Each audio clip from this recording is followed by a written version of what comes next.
Tiada yang mustahil bagimu, tiada yang sukar di hadapan-Mu, Yesus. Tiada yang tak mungkin bagimu. Sebab itu ku percaya padamu. Tiada yang mustahil bagimu, tiada yang sukar di hadapan-Mu, Yesus. Tiada yang tak mungkin bagimu. Sebab itu ku percaya padamu. Tiada yang mustahil bagimu, tiada yang sukar di hadapan-Mu, Yesus. Tiada yang tak mungkin bagimu. Sebab itu ku percaya padamu. Tiada yang mustahil bagimu, tiada yang sukar di hadapan-Mu, Yesus. Tiada yang tak mungkin bagimu. Sebab itu ku percaya padamu. Sebab itu ku percaya padamu. Sebab itu ku percaya padamu.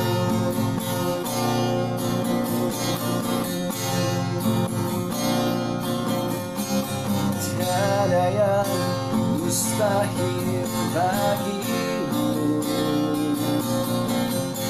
tiada yang sukar di hadapan-Mu, Yesus. Tiada yang tak mungkin bagimu.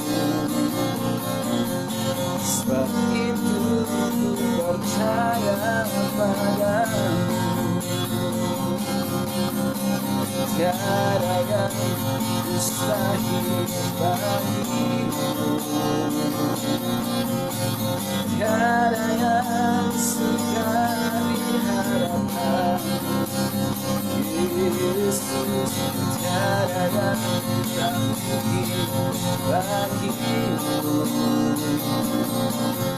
Sebab itu ku percaya padamu. Sebab itu ku percaya padamu. Sebab itu ku percaya padamu.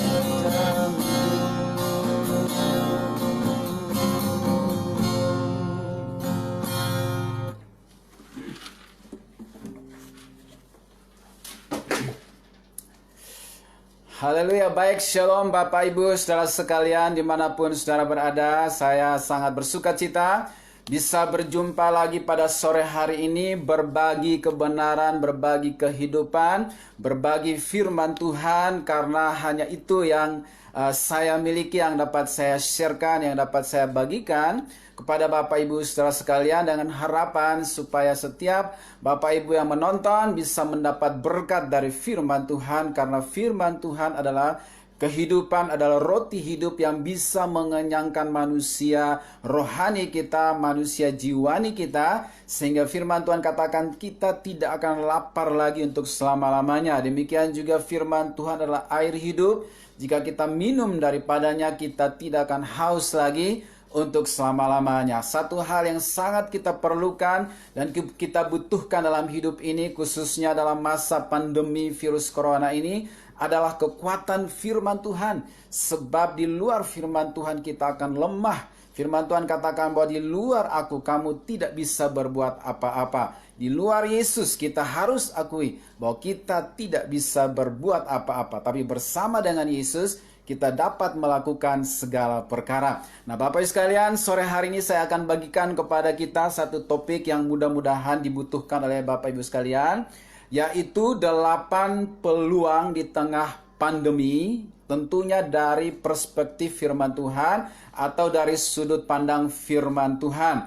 Nah, saya akan bacakan kepada kita satu firman Tuhan di dalam 2 Korintus pasal 4 ayat 16 sampai 18. Di situ firman Tuhan katakan, sebab itu kami tidak tawar hati, tetapi meskipun manusia lahiriah kami semakin merosot, namun manusia batiniah kami dibaharui dari sehari ke sehari, sebab penderitaan yang ringan yang sekarang ini, ya, mengerjakan bagi kami kemuliaan kekal yang melebihi segala-galanya, jauh lebih besar daripada penderitaan kami. Sebab kami tidak memperhatikan yang kelihatan, melainkan yang tak kelihatan. Karena yang kelihatan adalah sementara, sedangkan yang tak kelihatan itu adalah kekal. Ya, firman Tuhan luar biasa. Nah, ini konteksnya adalah pada waktu itu Rasul Paulus ya bersama dengan timnya atau anak-anak rohaninya melakukan perintisan jemaat, melakukan pelayanan yang luar biasa pada jemaat mula-mula, dan mereka begitu menderita ya.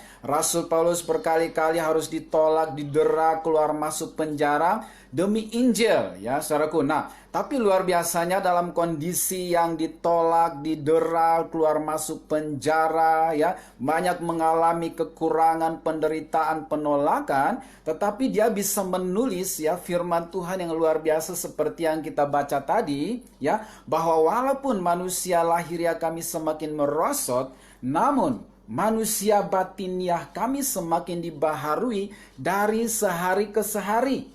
Ya, dan penderitaan yang sekarang yang dia alami bersama dengan rekan-rekannya itu, dia katakan bahwa tidak sebanding dengan kemuliaan yang Tuhan sediakan setelah ini.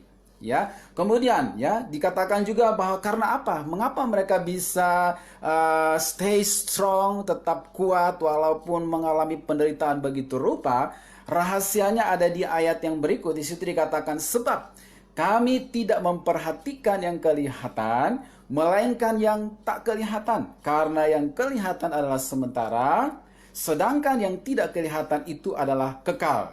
Nah, di sini ada rahasia yang luar biasa yang saya ingin share kepada kita, bahwa satu rahasia untuk bisa menang melewati masa-masa sulit, satu rahasia besar untuk bisa melewati dan menaklukkan badai COVID ini adalah dengan mengalihkan fokus kita. Ya, saudaraku, kita mau fokus kepada penderitaan atau kepada peluang. Makanya judulnya sore hari ini adalah peluang di tengah pandemi. 8 peluang di tengah pandemi. Kita harus bisa mengalihkan fokus kita ya. Karena apa? Karena dalam hidup ini selalu ada dua sisi. Ada sisi positif, ada sisi negatif, ada siang, ada malam, ada kesedihan, ada kebahagiaan ya. Kita mau fokus kepada apa? Firman Tuhan juga ya sering menjanjikan di dalam Alkitab bahwa ada mata air di balik ya air mata ya. Ada sukacita di balik kesulitan ya. Di balik lembah kelam ada kebahagiaan. Banyak janji Tuhan seperti itu. Tuhan sanggup mengubah kutuk menjadi berkat. Ada kemuliaan di balik salib, ada berkat di balik penderitaan. Ya, ada level yang baru, pengenalan yang baru akan Allah di balik setiap tes atau ujian yang kita hadapi. Jadi selalu ada dua sisi di dalam hidup ini yang kita selalu hadapi. Nah, kita mau berfokus kepada yang negatif, kepada kesulitan, kepada masalah, atau berfokus kepada rencana Allah yang besar melebihi problem yang sedang kita hadapi. Kita mau fokus kepada berkat Tuhan yang berada di balik penderitaan, atau seperti apa? Jadi solusi untuk bisa menaklukkan penderitaan, kesulitan dalam hidup kita, termasuk COVID-19 ini adalah dengan mengubah fokus kita. Haleluya. Dan ini adalah kabar baik bagi kita semua pada sore hari ini. Nah, Saya mengambil atau menyimpulkan ada 8 peluang ini dengan harapan supaya menolong kita beralih fokus yang selama ini mungkin kita fokus kepada kesulitan, kepada kekurangan, kekhawatiran, ketakutan karena COVID ini, kegoncangan ekonomi ya, sakit penyakit yang berbahaya ya, kadang-kadang membuat kita cemas, takut. Nah, lewat apa yang saya bagikan ini dengan harapan agar kita mulai keluar ya, mengalihkan fokus kita kepada rencana Allah yang besar di balik penderitaan atau kesulitan ini, dan apa peluang yang dapat kita ambil ya melalui kesulitan yang sedang kita hadapi. Nah, langsung saja Bapak Ibu sekalian ya, biar peluang yang pertama ya dari 8 peluang yang saya ingin bagikan. Yang pertama adalah ini adalah peluang untuk bertobat ya. Mungkin kita berkata waduh klasik sekali ya bahasanya, tetapi ini penting ya. Selama kita masih bernapas, Tuhan selalu beri kita kesempatan untuk bertobat. Tapi ingat, kesempatan itu tidak selalu datang 2 kali, saudaraku ya. Nah, momen kita bertobat dan menerima Yesus di dalam hati itu akan mengubah arah hidup kita ya 180 derajat ya. Mungkin dulu ke belakang ya, sejak kita bertobat dan percaya Yesus akan berubah menjadi ke depan.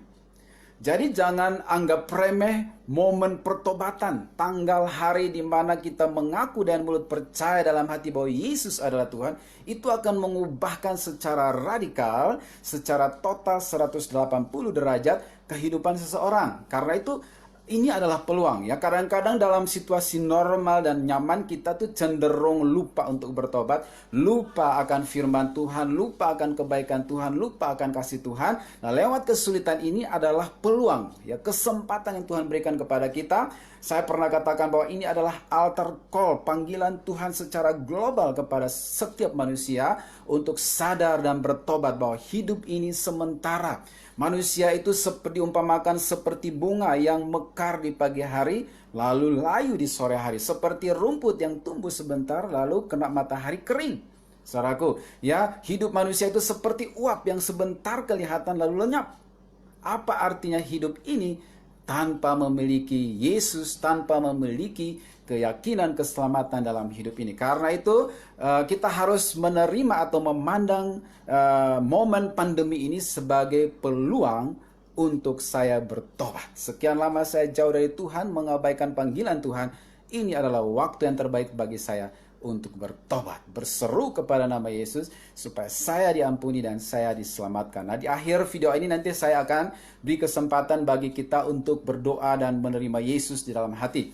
Karena itu pastikan Bapak Ibu bisa mengikuti sampai selesai. Kemudian poin yang kedua adalah lewat momentum ini juga adalah kesempatan atau peluang untuk kita menjadi berkat, belajar untuk keluar dari diri kita, mulai berbagi kepada sesama kita dari apa yang ada pada kita, berbagi dari keterbatasan ataupun dari kekurangan kita, karena mungkin ada orang-orang di sekeliling kita yang lebih parah keadaannya daripada kita.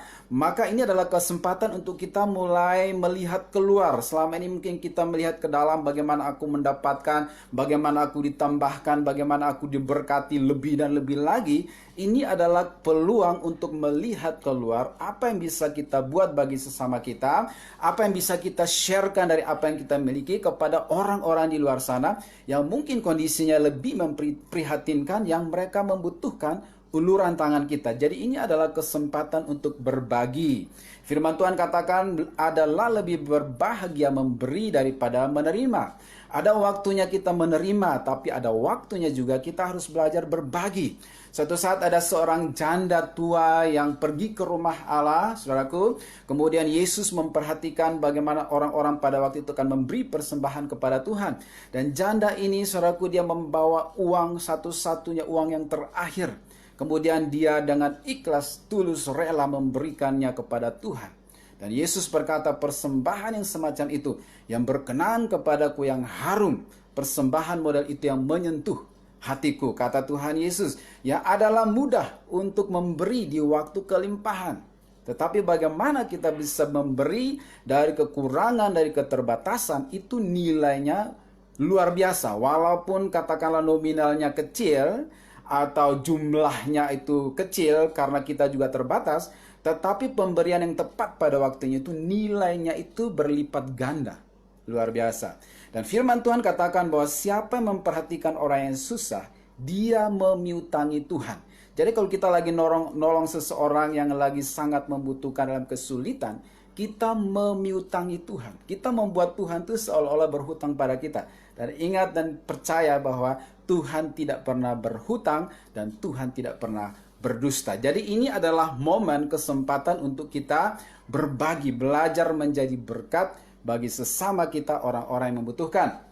Ya, kemudian peluang yang ketiga adalah peluang untuk mengusahakan kesejahteraan kota, bangsa, keluarga, tempat kerja kita di mana kita berada, dan berbagi kesaksian hidup kepada mereka. Ya, ada firman Tuhan di dalam Yeremia pasal 29, di situ dikatakan bahwa usahakanlah kesejahteraan kota di mana kamu berada, karena kesejahteraan kota di mana kamu berada adalah kesejahteraanmu juga.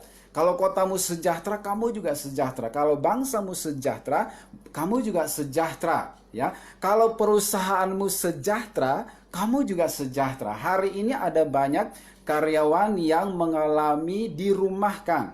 Ada juga mengalami pengurangan jam kerja. Bahkan ada juga yang sudah mengalami pemotongan tertentu 50%, 25% dari income yang biasa. Saudaraku. Ya, nah ini apa? Kalau kita fokus kepada kondisi itu, kita akan kecewa, khawatir, marah, cemas. Tetapi Tuhan sore hari ini mau mengalihkan fokus kita bahwa ini waktunya untuk mengusahakan kesejahteraan bukan hanya kota bangsa, tetapi juga kesejahteraan perusahaan di mana saudara bekerja. Pernahkah saudara meluangkan waktu berdoa bagi perusahaan di mana saudara, bagi saudara yang bekerja? Pernahkah saudara berdoa bagi atasan-atasan saudara? Pernahkah saudara berdoa bagi owner, pemilik dari perusahaan itu? Pernahkah saudara menawarkan diri untuk mendoakan teman, rekan, atasan yang mungkin lagi panik hari-hari ini? Yang udah minum obat penenang karena memikirkan bagaimana supaya perusahaan jalan dalam kondisi sulit ini? Pernahkah saudara menawarkan diri untuk mendoakan, untuk menguatkan, meneguhkan, mengajak berdoa bersama? Sebenarnya ini adalah momennya, ya. Apalagi kalau atasan saudara curhat kepada saudara, jangan sia-siakan. Itu peluang untuk berbagi kekuatan iman, berbagi kasih Kristus kepada mereka. Dan inilah peluangnya. Tidak selalu atasan kita bisa curhat kepada kita. Tidak selalu karyawan itu goncang hatinya dan mau curhat cerita kepada kita. Ya, tapi ini adalah momen-momen di mana itu bisa terjadi.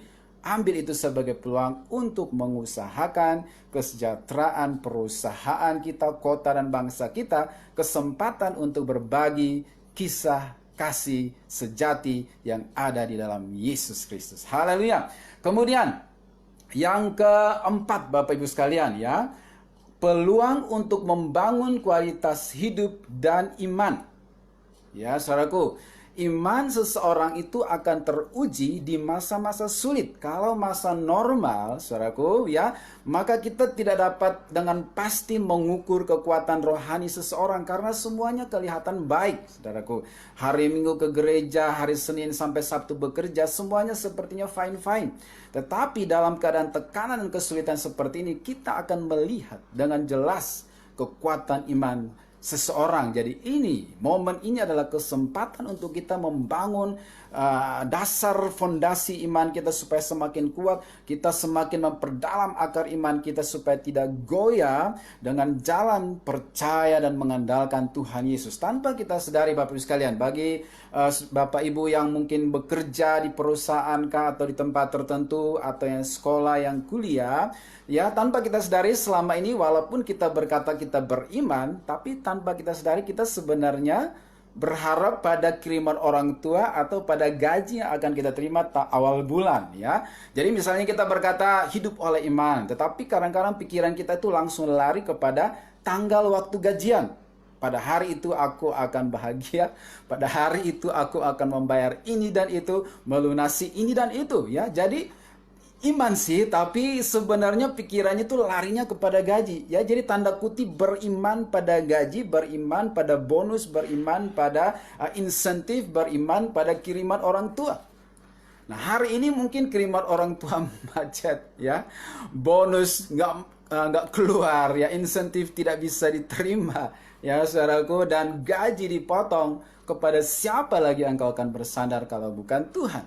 Ini adalah waktunya untuk menaikkan level iman kita, mengupgrade iman kita untuk percaya kepada firman Tuhan, kepada iman di dalam Yesus, dan bukan beriman tanda kutip pada gaji atau kiriman orang tua. Ini adalah momen pembuktian iman.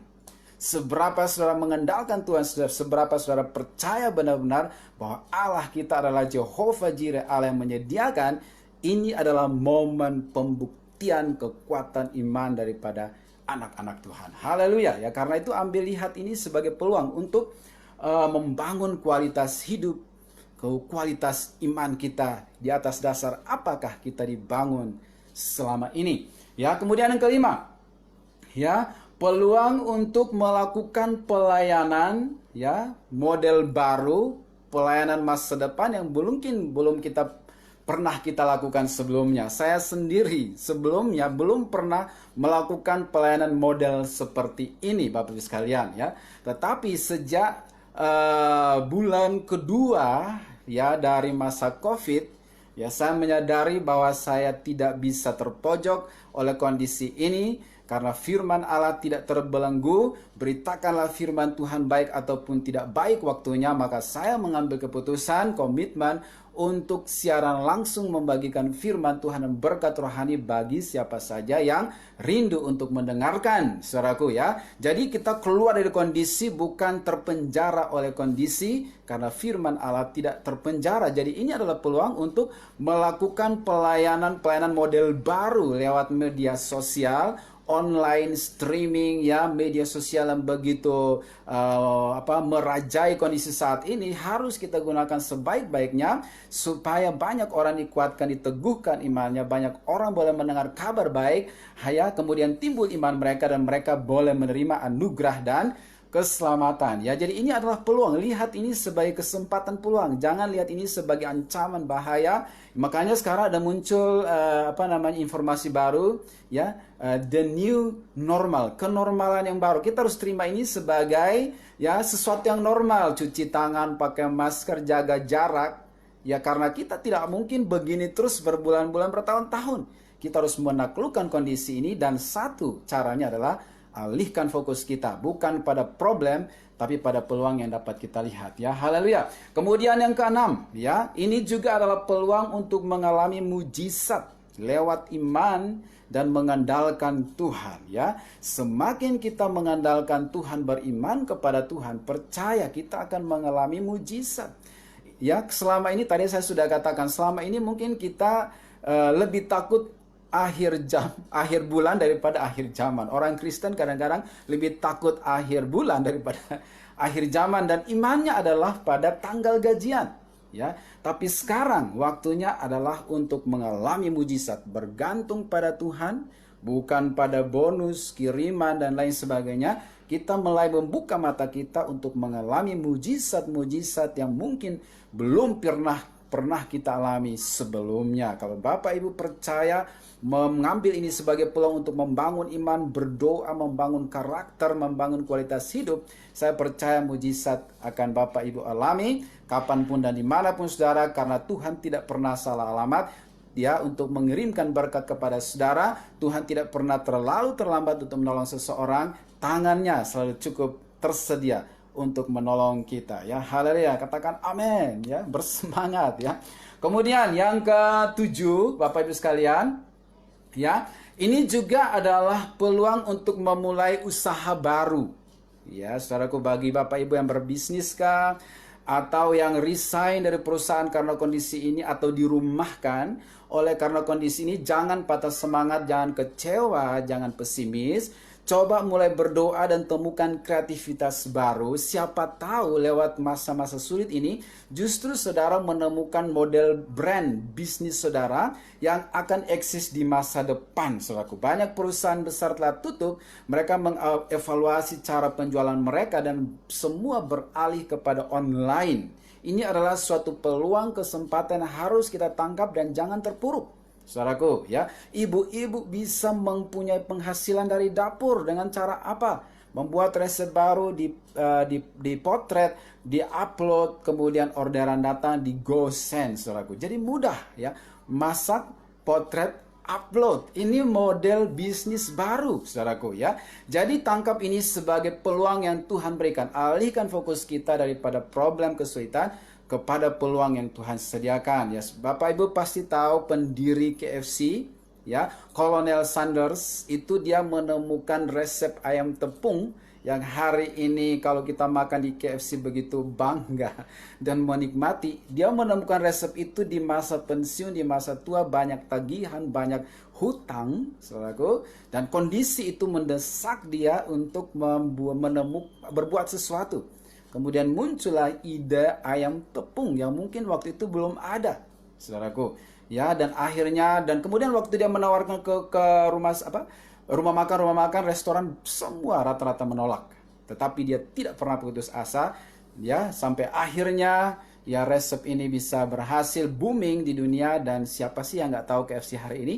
Tetapi itu ditemukan pada masa-masa sulit. Saya berdoa juga supaya Bapak Ibu sekalian menemukan ide kreativitas di masa sulit ini, menemukan brand bisnisnya justru di masa sukar ini.